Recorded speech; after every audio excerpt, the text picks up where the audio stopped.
don't get in a lot of rooms like this where it's people from all different walks of life, and everybody is here to share ideas, to grow, and to contribute, and to share stories. And, I'm here to share my story a little bit. I guess my story starts like most people's stories as a child, right? You guys started as a child. And I grew up in your typical dysfunctional family. My mom's side was very well-mannered and quiet, but my dad's side was like loud and wild, right? And so I'd often grow up with conflicting values. What do I believe? I'm being told one thing over here, something completely different over here. And so growing up as a teen, my house was like a war zone. I was at war with my brother. Me and my brother were at war with my parents. My parents were at war with each other, it was yelling, screaming. Sometimes I'd even see passionate love between family members turn into violent hate in a split second. And so growing up, I wondered, what is this about? Why is it like this? And so I locked myself away in my room. I'd just play video games, watch Netflix, and eventually got into music. Music was really what really saved my life. And as a teenager, I played music throughout for as long as I could remember. And I was in a band with my younger brother Cameron and my best friend Dylan. And we were in a band called Letterbomb. We played a lot locally here in Chatham, so we had success. We toured all over Ontario. We played in front of thousands of people. We played on hundreds of stages, and it was amazing. And although my whole life I'd always been told, you're going to amount to nothing. You're a bad kid, all these things, right? It was like people were finally complimenting me. People were finally saying, wow, you do something, right? You do more than video games. It's like, yeah, I do. I play music. And anyways, that was up until it was New Year's Eve 2014, and our band was booked to play a show, and it was supposed to be a great show, and I was super excited, but I get a call from my brother, and my brother says, hey, Bren, I got to quit the band, that's it, that's over, you can't change my mind, it's done. And, my heart hit the floor, and I lashed out. I was like, bro, you can't do this, right? This band is our lives. You're screwing yourself over. You're screwing me over. What are we going to do? This is all we've ever done. And I lashed out. I even told him I hated him. I said, I'll kill you. And he hung up the phone, and I didn't talk to him again for a while, actually. I got a call the next day from my mom. And it was probably 6 or 7 p.m., and I was hungover. How do you deal with your problems that way? I just drank. And so the next day I get a call from my mom, and she's crying hysterically. I couldn't make out a word she was saying. And eventually my dad gets on the phone, and he says, Bren, man, you got to go to the hospital right now. You got to go pick up your brother. You got to go see him he got in a car accident. And I'm like, no, I just fought with him yesterday. I'm not going there. What are you talking about? All these mixed feelings of I love my brother so much, but I hate him. And I tried so hard to get out of it, but my dad said, look, it's New Year's Eve. We've been drinking. It's done. You got to go. We can't get in a car right now. And so I rushed to the hospital. I'm scared the whole way there, all these emotions coming up within me, all the things that I had heard growing up. You're not good enough. You're a piece of crap. I hate you. And I felt this hate for my brother. And I got in the room. I'll never forget. I look at him. He's laying there in the hospital bed with a neck brace on. And I looked him in the eyes and I said, you see what happens when you quit the band? And, we had a little chuckle, and then we had a little chat, and I left. And I didn't talk to him again for a while because I pretty much just locked myself in my bedroom. I was like, all right, I got to distract myself, video games, junk food, alcohol, drugs, Netflix, let's do this. And it was pretty empty, but I got a call from him 20 days later, and he says, he's on top of the world, and I'm down here. I'm like, what's going on, man? How? What? And he's like, bro, I found this book. It's this 10-hour-long audiobook called Think and Grow Rich.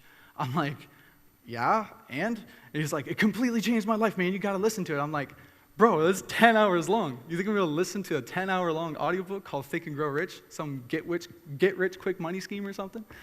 And I set my skepticism aside for a minute, and I pick it up, and I listened to it. It was just on YouTube. I had headphones in. It was pretty easy, pretty simple, and man, this had spoken to me like I had never been spoken to in my entire life. it had explained exactly how I had been behaving and what was wrong with that and how I could actually become and get what I want in life, which I was so driven to get my entire life. And man, I dove into this personal development world. I started listening to 8 hours of this per day. Like I got my headphones and I'm at work cutting grass, just like jamming to Tony Robbins and like Think and Grow Rich and stuff, right? The guys at work think I'm insane. I'm like, man, you should have heard what Tony just said. It completely changed my life. And they're like, no.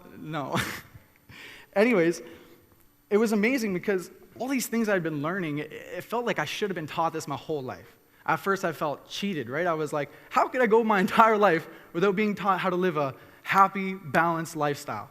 Like, would you want to be the richest person in the world, but be like living in a hospital bed? No, like seriously, would you? Probably not. I see some no's out there. How about you're the richest, wealthiest, healthiest, sexiest person in the world, but you're completely depressed? How's that sound? It's not very cool, not very cool to me. So at first I was a little upset. I was like, how could I go my entire life without learning this stuff? And I started to realize, wait a minute, maybe this was supposed to happen because all this started hitting me at the perfect timing. I had been in between a breakdown and a breakthrough my entire life. You know, that's where most people are, somewhere in the comfort zone, somewhere it's not quite bad enough or I'm not quite desperate enough to have to change. It's not quite inspiring or motivating enough to have to change either. And, you know, finally I'd reached a point with a car accident and the band ending and all these things where I was in the breakdown phase, okay? I was depressed, I was upset, I was angry, I was hateful, all these things. And I was ready and open and willing to change. And so, you know, I started to think about this because my life had completely changed. Within 6 months, within a year, I was a completely different person. I was a 16-year-old alcoholic, and now I was like 22 and not drinking whatsoever, which for me was like amazing. Because my whole life I grew up and it was like, bro, you're a rock star, you drink, you party, like your family drinks and parties, that's what you do, you know? And so to make that shift for me was amazing, and I thought, I was like, how did this happen? How did I make all these changes?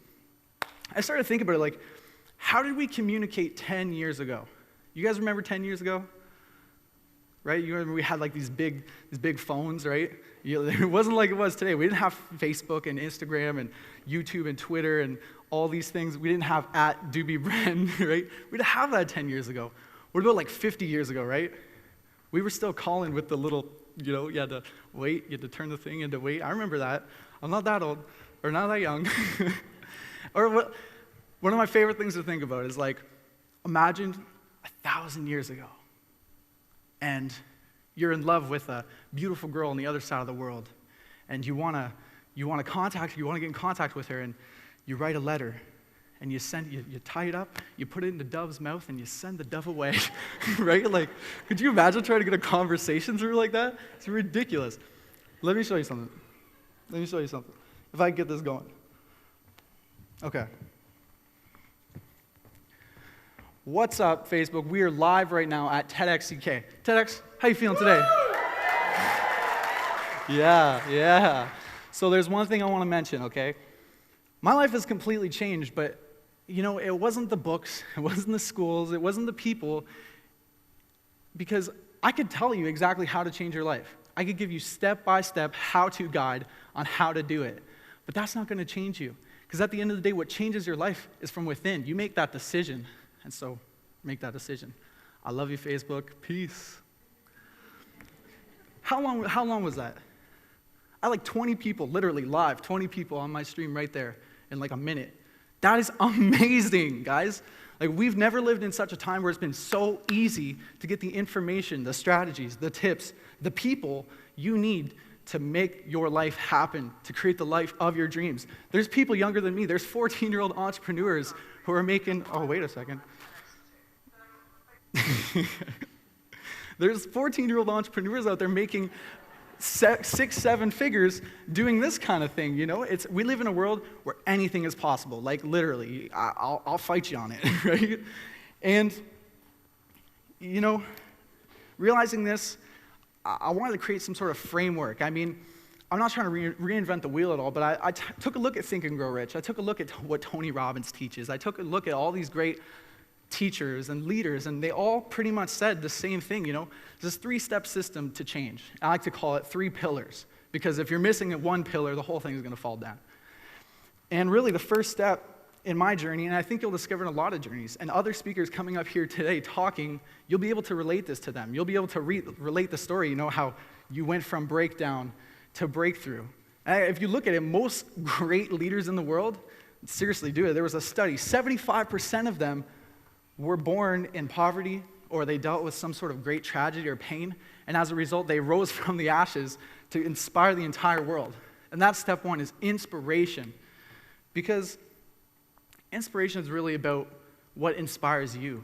Maybe it's a person who you look up to, who you really admire, and you'd love to, embody some of their character traits or personalities. Maybe the inspiration comes from within, and you're just inspired by something within you that needs to shine, a talent, a message, anything. And really what self-awareness is to me or what inspiration is to me is self-awareness. Knowing who am I? What do I want? What do I have to offer? Where is this going to take me in life? And that leads to step 2, which we heard about it when Susan was talking about it, and that's the why. That's your motivation. There's inspiration, and then there's motivation.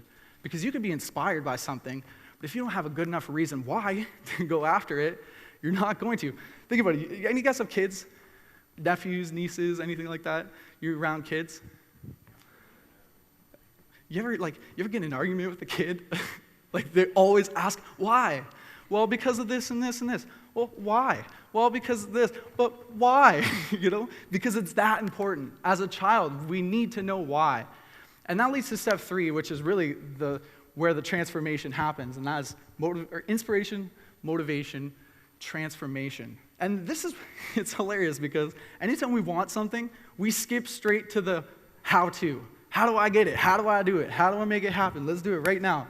But without inspiration or motivation, how are we actually going to make that happen? Without inspiration or motivation, the first moment we hit a roadblock or any sort of adversity, we're going to stop. We're going to quit. And so how does this relate to my journey? I was inspired by this book. I was inspired by the possibilities. My motivation was I had seen this dark path. I had taken this dark path for 19, 20 years of my life, and I was done. I had my party days. I had my, rebel days. I'm done. I want to make a difference in this world, man. That was my why. I want to be somebody who inspires others. And finally, the how-to, that was the easiest part. Seriously, you guys got a question? You want me to answer your question right now? I got Google. I'll answer it. And so this kind of led me along my journey. My entire life I've been a musician, and I thought, how does that lead to inspiring people? Because growing up, all my music was about my depression. All my music was about my anger. And there's nothing wrong with that. It's a great way to cope. It's a great way to learn. It's a great way to grow. I'd much rather, write out my depression than, drink away my depression. And so I started to take a look at my old music and what I did, and I thought, how could I twist that a little bit and make it inspiring or motivating, or just speak about myself and what I've learned and hopefully share that with other people. And it led me to meeting some amazing people who are here today. We got Julie Ross here today. She's a speaker. Julie. And we met Emily Heim. She's another speaker here today. And then I got my film crew here, Cameron, and then Dave and Andrea. You guys are amazing. Thank you so much. And teaming up with these people, we built this company, and it's amazing. It's called Implicit Entertainment. And look, I'm pumped about this, so get ready. Basically, we just create empowering entertainment. It's that simple. We create music, but with an empowering, inspiring, motivational twist, whatever you want to call it. We create films. We create music. I said music. Photography, art. We do events. We do podcasts and books and this kind of thing. That's what our plan is, to really inspire people from the stage and inspire people in a fun way. When I first started this, it was how do you get through to the youth, right? Because they're fast, man. They're always they're like me. They're on the stage. They're just it's hard to get through to these people. And so I thought, what can we do? And it led me to thinking, these people really just want to be entertained, right? Do you guys like being entertained? Yeah? You guys like Netflix? You guys watch Netflix? No, probably not, eh? This is the learning room. This is where we take notes and we learn, right? I love you guys. I love you for that. So since our launch in June, we've been able to do some amazing things. We've had some amazing impact on the youth because we've been able to not only entertain them, but to engage them. And engage them through music, right? It takes some thought to play music when you've never done it before, right? It takes some thought to engage with people and come together. I mean, we do this event, it's amazing. We get a bunch of people in a room, 20, 30, 40, 50, no max, and everybody gets an instrument. Everybody, you get a bongo, you get a maraca, you get a guitar, something. If you don't want it, you just sing, do something. And it's amazing to see young people light up and come together and just watch their barriers drop for music. And our goal right now is to take this into schools, take this into communities, take this into more events like this where we could share the idea of inspiration, motivation, and transformation, and do it in a fun, engaging way so that these fast-paced youth kids could handle it, And so, really, what drives me every day is it's not so much for myself or to be great myself. Along my early journey, it was all about, man, how do I become my greatest version? How do I be the best Bren so that I could show everybody I'm not a piece of crap?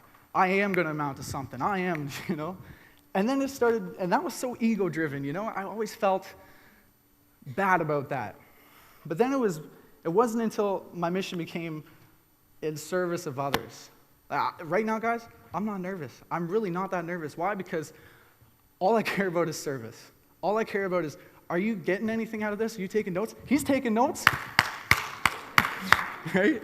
I love that about you guys. And so, what are you laughing about back there? You talking about me?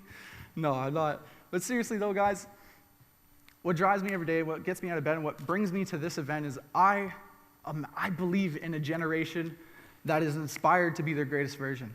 They're motivated to be great, to change, to help others, and they're open and willing to transform themselves, but not only themselves, the world. So remember, look, this is the generation of transformation. This is the new age of change, and the change is you. So thank you.